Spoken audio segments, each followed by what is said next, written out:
All right. Now, if you remember last week, which I don't know if you can remember last week because we actually didn't do this, we skipped it over. But if you read the Torah portion of last week, so you'll see that in the end of last week's Torah portion, there's a long list of the leaders of the house and the kings that came from the house of Esav. Who cares? I mean, it's totally not important, but the Torah says it, so it must be really important. So we'll see exactly why this was. Let's take a little look at what we had last week. Let's see if we can find this over here. Yeah, I think this is it. Here we go. Oh, here we go. These are the generations of Esav, the father of Edom, the nation of Edom, on Mount Seir. It says, these are the names of the sons of Esav: Eliphaz, Reuel, Ben Basmas, and the sons of Eliphaz were Taman, Tzafu, Gitam, Kenaz. Timnan was the Pelegish of Eliphaz, Ben Esav, and etc. It tells all these generations. This is the son of Ahlibama, the daughter of Anna, the daughter of Tzivon, the wife of Esav. And Esav also gave birth to Yaush, Yalom, Korach. These are the leaders of the sons of Esav and the sons of Eliphaz, the firstborn. Aluf Taman, the great was Aluf, whatever, the King Taman, King Omer, King Tzafu, King Kenaz, all these names, King Korach, King Gatam, King Amalek, King whatever is Eliphaz, Ben Sodom, and continue. These are the sons of Elibama. These are the sons of Esav. These are the Seir. Now it's going to really get into it. Dishon and Alufei Hachori. These are the sons of Shuval. All these names that who could care about these names? But it's something like the angels and all these upper worlds. Each one has its own name. Each star has a name. So it's going, all these leaders. Now, if we were living in these times, all these names, these are like headlines in the newspapers. You know, what happened today and what land did Dishan and Chemdan and Eshbol and Yisron and Karman, you know, what they said and the intrigues, like the royal family and all this, you know, what she said, what he said. These are the sons of Eitzer, Bilhan, Zavan, Akron. These are like 3,800 years ago. These are the leaders of the kings, whatever, of Chori, Aluf Lotan, Aluf Shoval, Aluf Simon, Aluf Anna. And it keeps going on like this, all this list. And it just gives them all like sort of an honorable mention. It doesn't tell what it was. There's a good author could write, you know, books about each one of these people and the intrigues and their life and their worries and their doubts and their friends and their wars and so Husham died and ruled underneath him Hadad ben Badad, that he smote Midian, and Hadad ben Badad, he died, and they ruled under. This is what's called the kings that ruled and they died. This is a hint at the world of Tohu. And Samla died, and they ruled under him Shaul, Mirachovot Anar, but he died. Shaul, and they ruled under him Baal Hanan Achbar, he died, and they ruled underneath him Hadad, and etc. These are the names of the leaders of Esav and Aluf Alivama. It goes over the whole thing again. Aluf Magdi.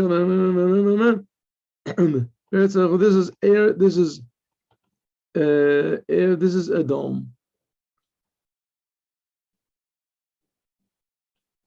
Okay, so these are the names of the kings and etc. Why am I going over this? Because this is relevant to what we're going to learn right now. So let's go to what we're learning now. And here we go. Vayeshev Yaakov, all of a sudden it comes up to Yaakov. Now Yaakov is the brother of Esav. And in Yaakov, it takes a long explanation of what exactly happens to him. It says, these are the generations of Yaakov in the land. Yaakov settled in the land where his fathers dwelled, namely the land of Canaan. Rashi. Now the Rashi is a little bit complicated, but I'd like to do the Rashis because they're very foundational. And so it says, Yaakov, he dwelled. It says, after it writes all of the dwellings of Esav, right? That's what we just went over. And in each king, it gives like just a couple words. They wouldn't even be counting them, but cheshuvim, important at all to tell you all the details about them and the wars that they had and how they inherited these different places. And it just mentions it in a very short way, right? Like I just read to you. Yaakov, now, when it comes to Yaakov, he goes into great detail, but Toldotov and his generations, but derech arucha in a long way. Called Gilgulei Sibasam, all of the, what do you say, the adventures and what happened, how they are important in front of God. And because they are important in front of God, so therefore God takes a long detail. I mean, just the fact that these other kings got their name mentioned in the Torah shows that they're important to God also for some reason. And if you look in the Kabbalah book, so it explains them, why God even cared. Because the fact is that every word of the Torah is the word of God. So it doesn't make any difference if it's something that's seemingly totally meaningless, or if it's, Shema Yisrael, which seems to be the most meaningful thing of the Torah. The Torah is the book for the Jews. And we're saying, listen, Jews, God is one. That's pretty important. Much more important than the names of the grandsons, the wives of the grandsons of Esav. What? So the fact says the fact is it's not. Every word of the Torah is the word of God, and every word has equal importance. It could be that it doesn't have equal ramifications as far as our day-to-day life goes, but if God decided to write it, so it's infinitely important. We just don't know what infinitely important means. So that's okay. So all these generations, assembly, we see that God counted the 10 generations. The 10 generations from Adam until Noah. So this person gave birth to this person, this gave birth to that person. And when it came to Noah, all of a sudden it took a long time. Right? Even though that from the beginning of the creation of the world until Noah was like 1,950 years. 1,950 years, something like that. I'm sorry. Mistake. From the creation of the world until Noah was 1,650 years. 1,650 years. And when Noah, all of a sudden, when Noah came along, so these 1,650 years, the Torah just sort of mentions, Methuselah and what's his name, Chanuch, and all these other people. But it mentioned them, they get like an honorable mention. When it comes to Noah, so it tells a whole big long story about how Noah went into the ark and how the ark was built and how long he was there and what happened when he came out. So same thing is also from Noah until the 10 generations from Noah until Abraham, even though that was like 300 years from Noah till Abraham.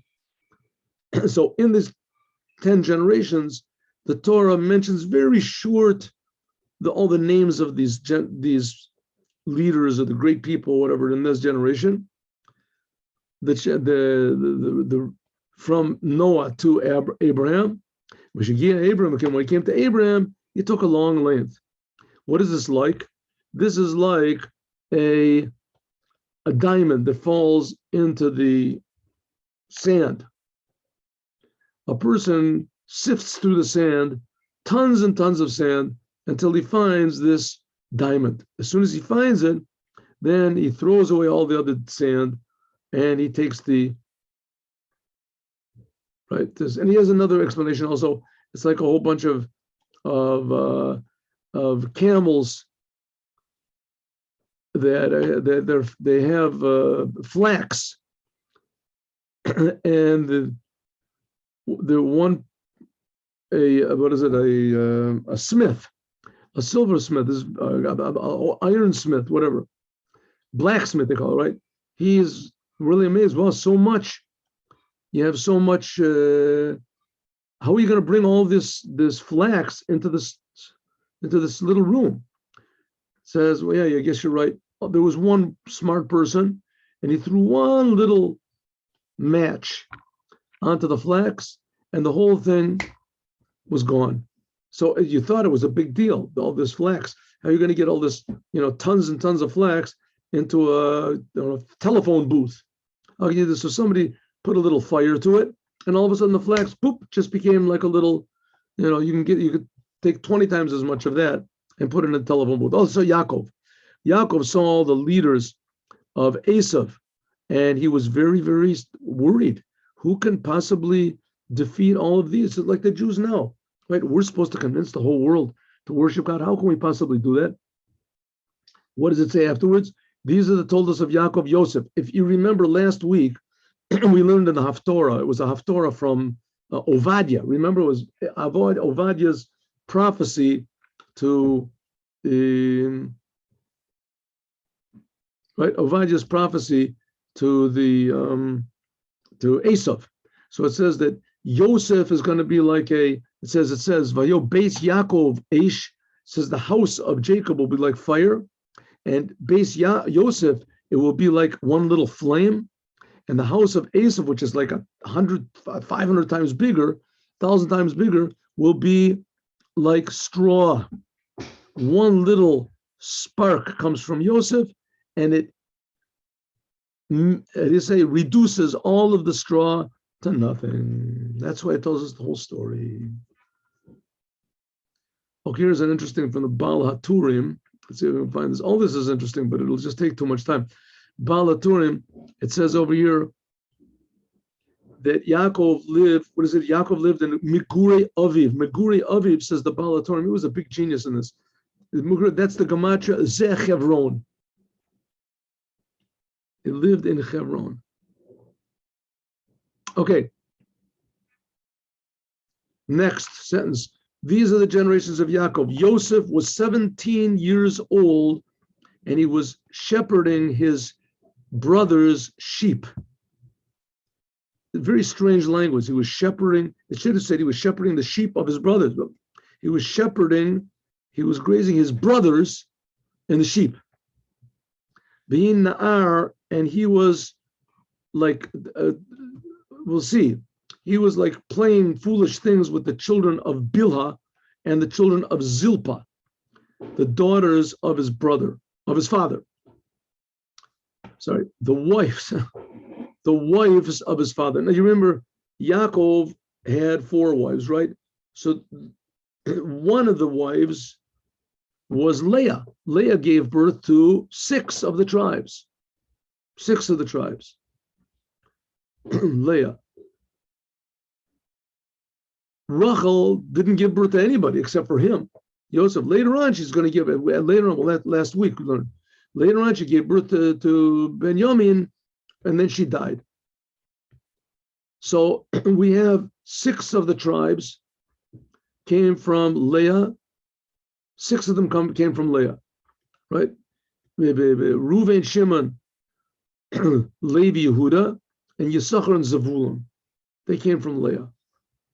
And then the rest of the tribes, they came from 4 of them. 2 of them came from Bilhah. That was Rachel's handmaid. That was done in Naphtali. And 2 of them came from Zilpah. That was Leah's handmaid. That was Gad and Asher.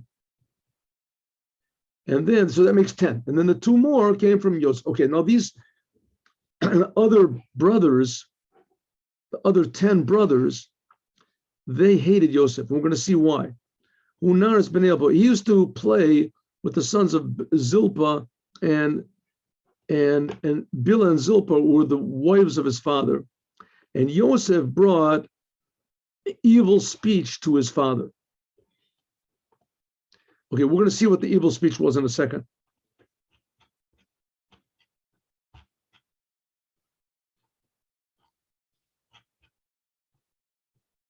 And even more, Yisrael loved Joseph all the sons because he was from his old age. And he made him a katonet pasim, a special fine wool garment. Fine wool garment. Some says the pasim means it had stripes on it. We'll see.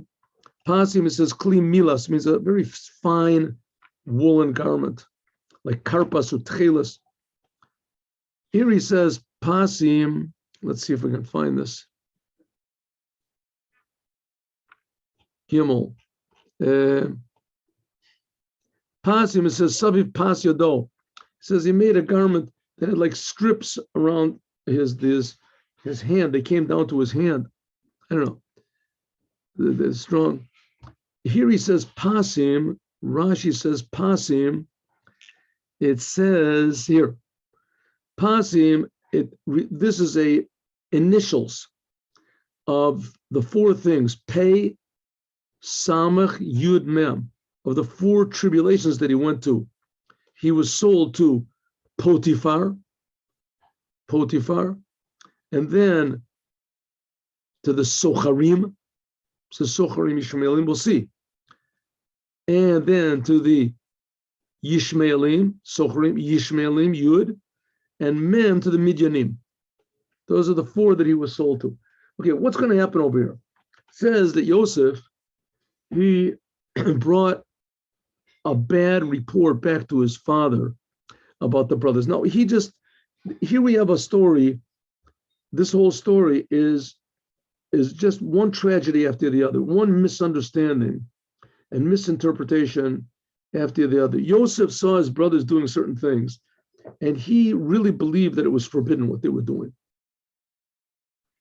And on the other hand, so he told his father, and his father didn't know what to do. Meanwhile, his brothers realized that he was turning their father against them. And they also didn't know what to do because he thought that they were sinners and they were sure that he was a sinner. So we already have two reasons why his brothers hated him. One is that he brought bad speech to the father. He spoke bad things.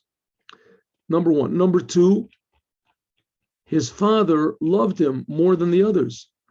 He gave him the special cloak. Some people say pasim means stripes or something like that, but that doesn't seem that that's what it means.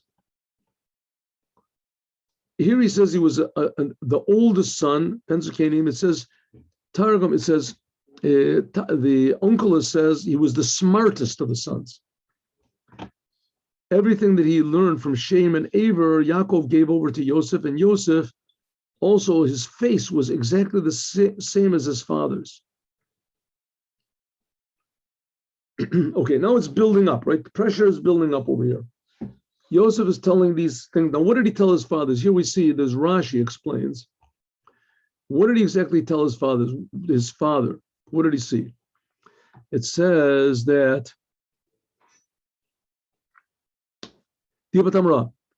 anything that was bad in his brothers, especially the sons of Leah, he will tell to his father.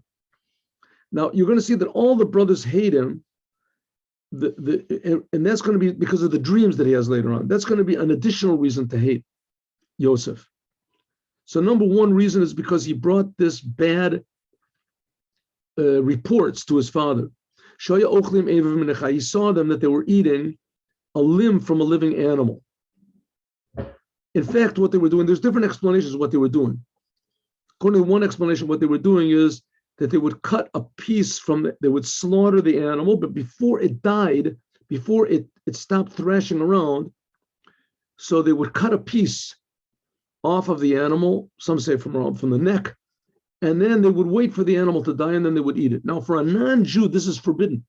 A non-Jew cannot eat a limb taken from a living animal, but a Jew can do so. In any case, they took this limb for a living animal, And if there's another opinion is that the brothers knew Kabbalah and they created this calf. There's other people in the Gemara and the Talmud that did also. They created this calf, and a calf that's created is not really born. It's permissible to eat from it alive. Another explanation is that it was a ben pikua. A ben pikua is an animal that's born, a fetus that's born from a mother, right? 9 years old, but before it came out, you slaughtered the mother. You slaughtered the mother when the baby was still inside of the womb.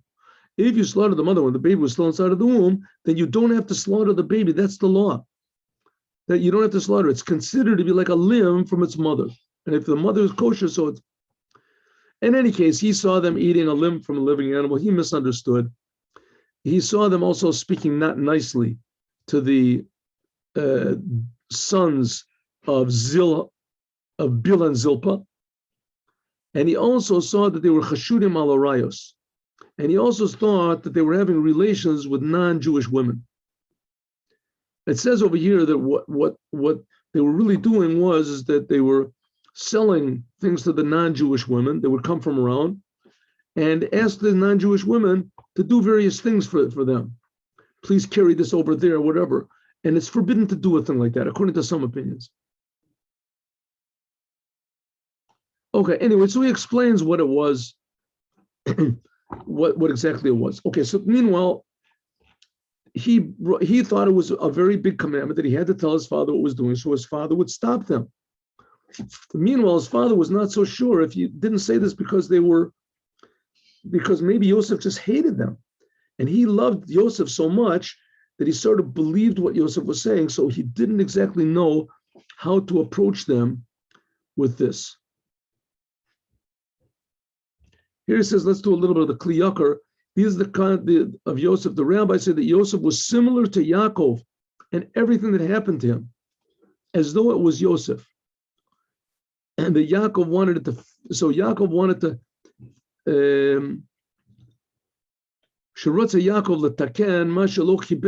Yaakov wanted to fix up the fact that he did not honor his father all of these days.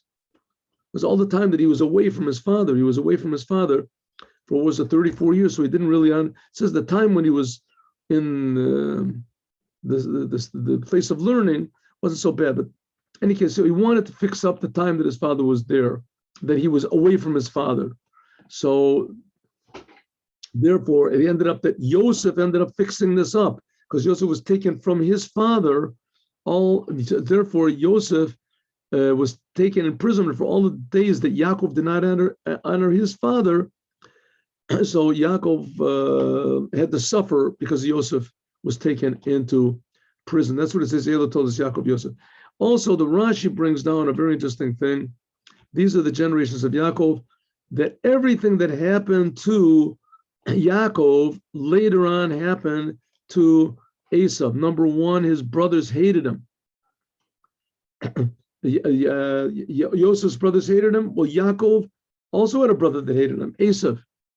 This one, his brothers wanted to kill him. Joseph's brothers wanted to kill him. Also, Yaakov wanted, his brother, Esau, wanted to kill him. And there's more things in Reshit Rabbah, etc. Explains. Okay, let's go further. We don't have that much time, so let's. Okay, Yisrael loved Joseph more than the other brothers, and he made him this nice coat. From here, we learn out also in the Gemara that a father should not favor one of his sons over the others because it causes rivalry and hatred.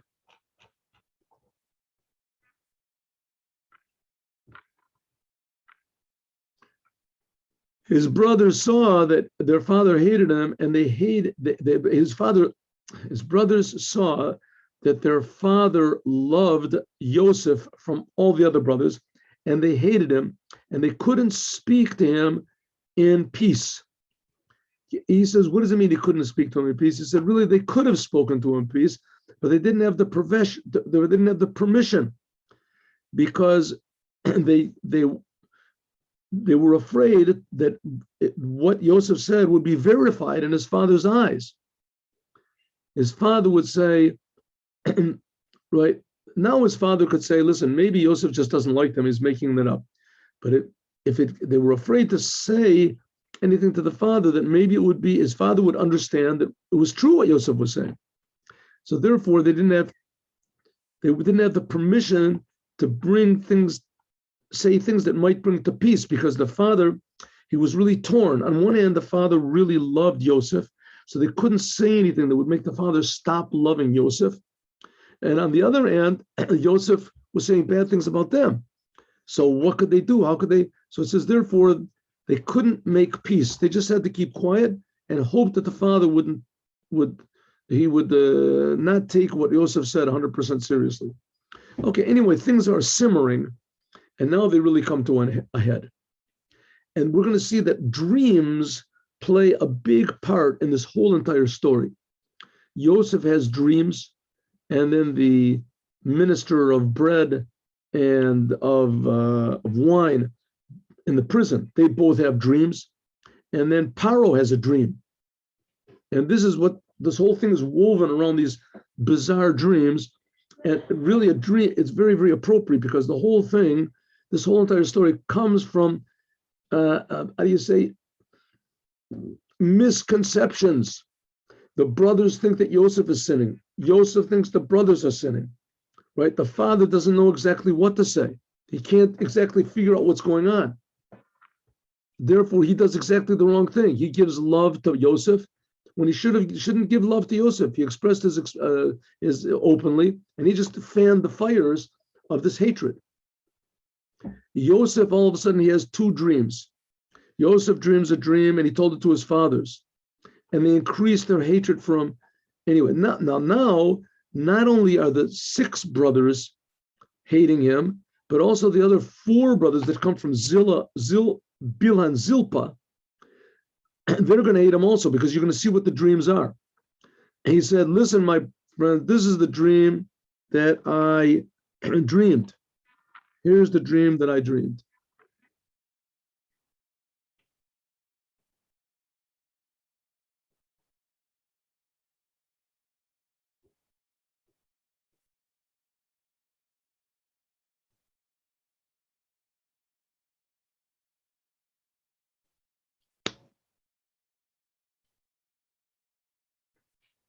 Okay, now another thing we also have to understand this story, and we have to put this story also in the right context, because we're also not understanding something. This whole story only comes to save the whole world. This whole tragic, terrible, really sort of damning story that the brothers hated him so much they wanted to kill him. This whole thing happens only in order to save the whole world. What happens? Joseph is going to be thrown into jail. And in the jail, he's going to happen to see one of the ministers of Paro. And the minister is going to get out of prison and forget totally about meeting Joseph. Joseph properly interprets his dream. And then Paro is going to have a dream, and this dream implies that there's going to be a terrible famine in the whole world. And no one knows how to explain it, even Paro. But Paro is very worried. That's going to be next week. And finally, this minister of Paro said, wow, I remember there was this Jewish kid, a terrible kid, just Jewish, not worth anything. And he interpreted my dream. He sort of spit it out because he didn't really want to say it. But he had no choice. He saw the king was, and he said, okay, take him out. And all of a sudden, Joseph gets out of this prison where he's been like pining away there for 12 years. And Joseph interprets Paro's dream properly. And sure enough, he saves the whole world from famine. Saves the whole entire world from famine. There were 7 years of plenty. Paro saved up all the food. Then there was 2 years where there's nothing to eat anywhere. And the whole world would have died. Even Paro himself. But because they saved up the food, so of course the people in Egypt had what to eat. But they, in order to get the food, they had to give all their belongings to Paro, and then the whole world came and gave all their belongings to Paro. And so Joseph became de facto the king of the whole world. He saved the whole world, saved everybody. And it all came because of this hatred, this whole weird story. So this whole story also has to be seen within the bigger picture.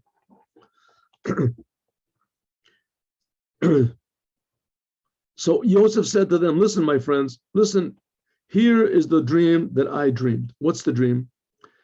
We're all gathering up these sheaves of grain, stalks of wheat in the field.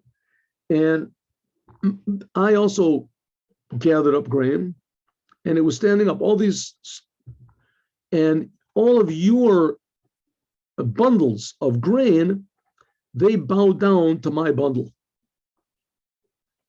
And the Rebbe, Lubavitcher Rebbe, explains that this means that the tzaddikim, they gather up sparks from the world. They unify the world a little bit, but Mashiach will take all the sparks that they, each individual tzaddik, can raise up, because they also have their individual personalities, and Mashiach will unify all of them, and everyone, they'll all bow down to him.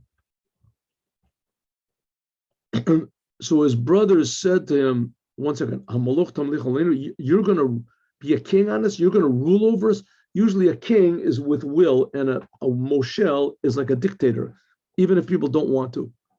And they hated him because of his dreams, even though he only said one dream. But one opinion says his dreams, it means the dreams that he was going to say. Das Zakanim said, didn't Joseph only say one dream? So this is talking about in the future, that there's going to be another dream, right? Or maybe he's saying in his dreams, he was always telling them these dreams. This is just the ones that were written in the Torah, but he was always telling them dreams and things. The Sforno says on his dreams, doesn't mean on his dreams, but on the details of this dream that he told him. Okay, he dreamt another dream, and he said, listen, I dreamt another dream, and this is it. The sun and the moon and 11 stars are going to bow down to me. And he told his dream to his father and his brothers. And his father yelled at him and said, what is this dream that you're dreaming? Havo avo ani b'imcha, me and your mother are going to come and bow down to you. Now it's impossible. His mother couldn't bow down to him because Yosef's mother was dead. We're going to bow down to you.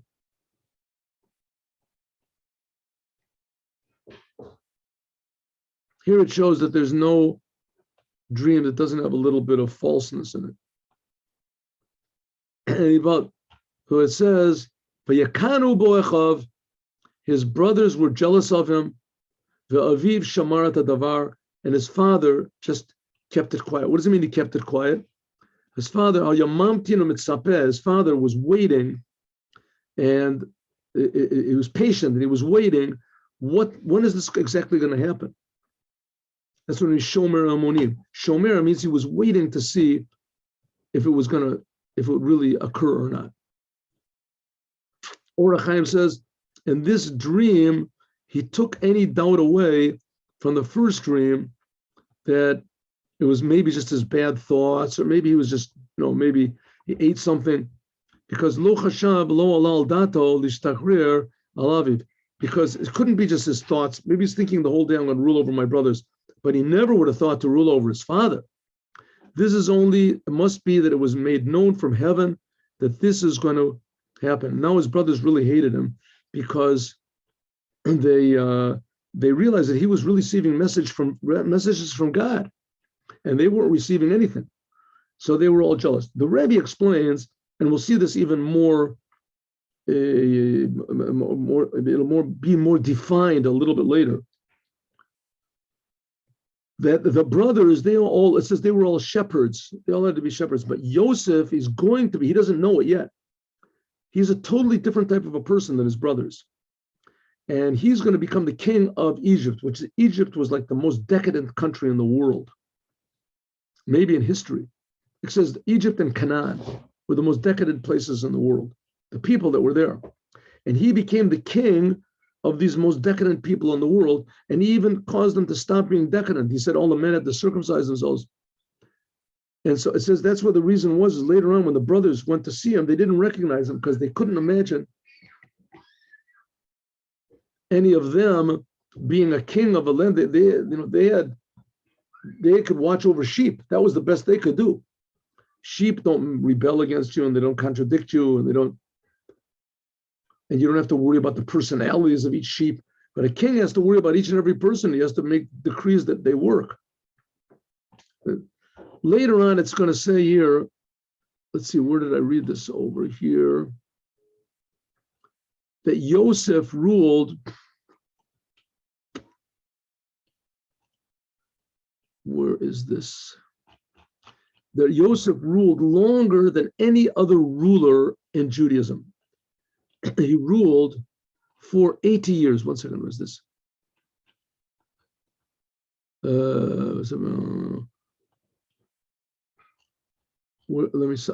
me find this. Yesholtim Sholabanu. Yesholtim Sholabanu Yosifu Otzano also. Is this it? One second. Yes.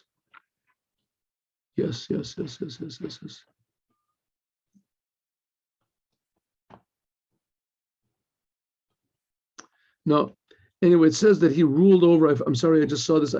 He ruled longer than any other ruler. There's no ruler in Judaism that ruled for 80 years. And that's how long that he ruled. Where did I see it? I don't remember. See? Okay. And that's what he was telling you, Gam Tim Sholbanu, that he's going to rule over them longer than any king. Okay, so we'll see tomorrow exactly what comes of this hatred that in Shechem. And of course, there's the old joke, the well-known joke of the lady that sits on Shabbat. The old lady, she's sitting in the women's section and she hears them reading the Torah, and she starts crying and crying and crying. It's such a sad story how the brothers sold him.